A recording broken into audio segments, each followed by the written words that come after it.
Darian Fenton. Thank you, Mr Speaker. Well, I'm delighted to take a call on the spending cap people's veto bill.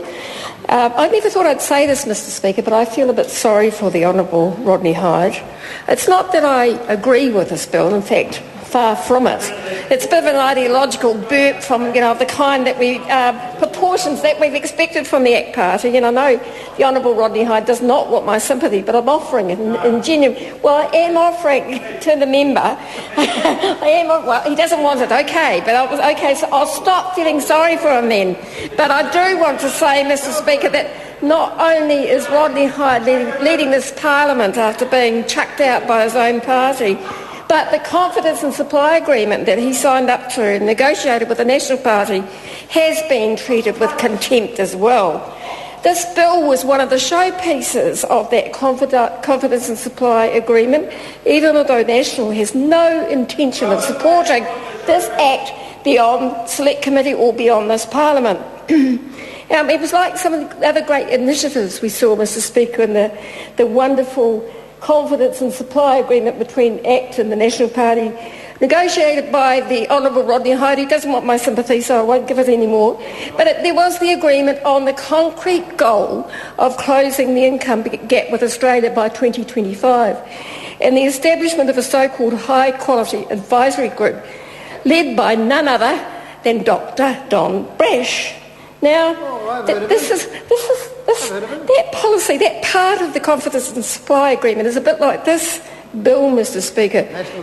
That advisory group that was set up has been dumped after costing the country $500,000 for advice that we could have dug out of the Hansard of the 1980s and 1990s governments. The gap now between ourselves and ourselves and Australia has grown under this government. It's now 38%. So not only have they not gone anywhere near achieving that goal, but they've gone backwards. This bill in the Confidence and Supply Agreement was called the Taxpayer Rights Bill, and I believe copied some of the ones that other members have talked about, and I'll talk about eventually in other bills, Tabor bills that came from other parts of the world. It was supposed to have its first reading in the first 6 months or within 6 months of the new government. I think my colleague, the Honourable Ruth Dyson, did a very, very good job of reciting the calendar of this government.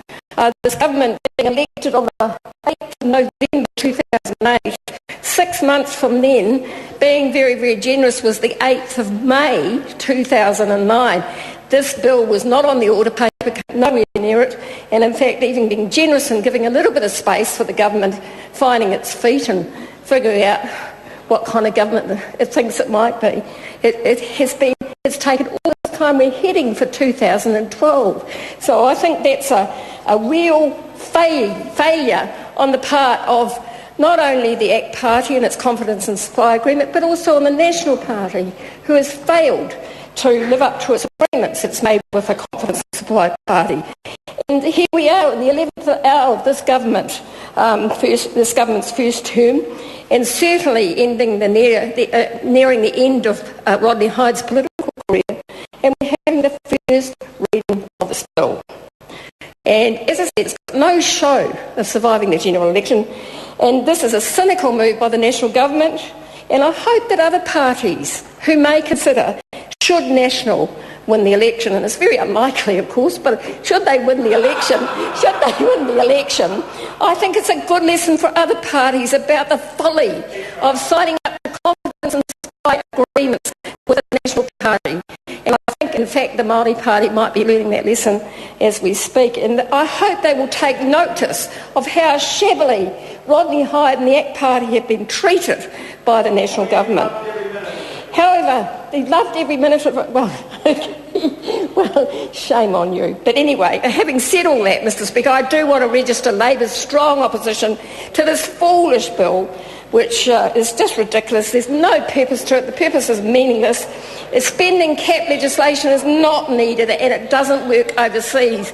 And I was very interested in the National Party's weak attempts to try and show some sort of feeble effort, feeble support for this bill, describing it as interesting. Interesting usually means, well, actually we think it's a crock, but here's one way we can say it without actually insulting the member, the Honourable Rodney Hyde. But what we don't need is a law like this. What we need is a responsible government that will lead by example, that will be fiscally responsible, like the last Labor government was, and thank goodness for Michael Cullen, and the member can laugh, but we are in the best situation in the world because of Michael Cullen and the previous Labor government. And we can't have this debate without considering the context that we're in now of slashing government spending and job losses in the core state sector. National and Active made a really good job, Mr Speaker, of demonising our public sector workers. They've done an appalling job on that. These are workers that provide essential services, and they've got away so far with cutting 2,500 jobs. They're quite happy to take the credit for our frontline workers who've been there during the tough times like the Christchurch earthquake, but they are ruthlessly slicing through public services. And I think as an example of what can happen with a cap on spending is I'm told that the government is now struggling to get decent independent policy advice from government departments, or some government departments, and I think we're hearing that from some of the junk that we're hearing back from ministers of the government when they try to justify the terrible decisions that they're making.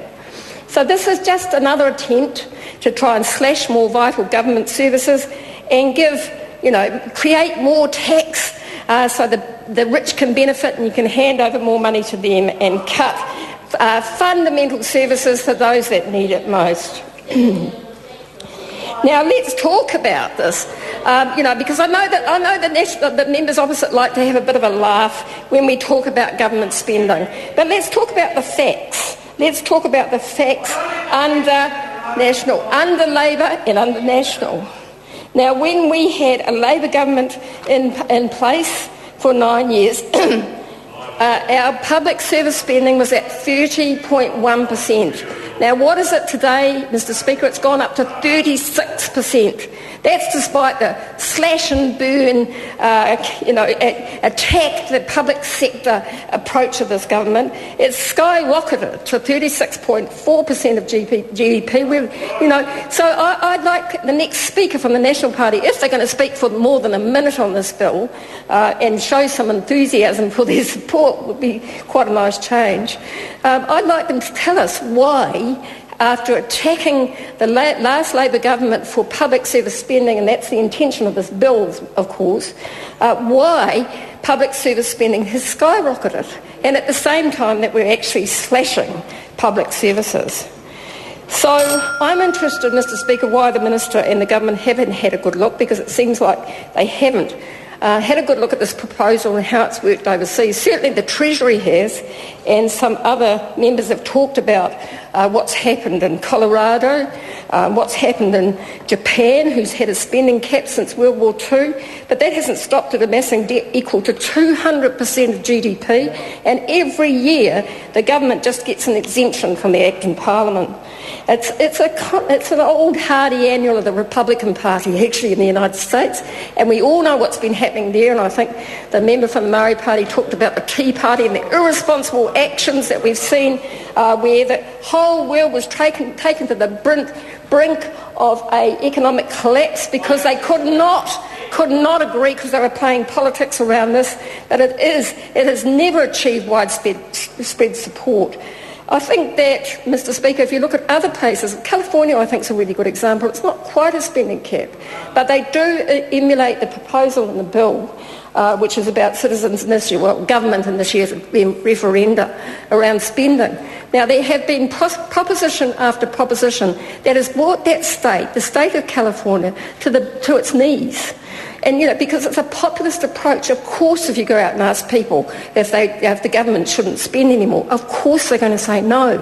And so I think the proposal by the member that there be a government-initiated referendum is, quite frankly, stupid. It's a stupid proposal, and it would leave governments absolutely vulnerable I was interested in the previous member who was speaking before the break, Sam Lotoainga, who was talking about increases in early childhood education and health and other things. He didn't seem to realise that this bill would actually enable cuts. Order. Would be a cap on that spending. Thank you, Mr. Speaker. Member's time has expired.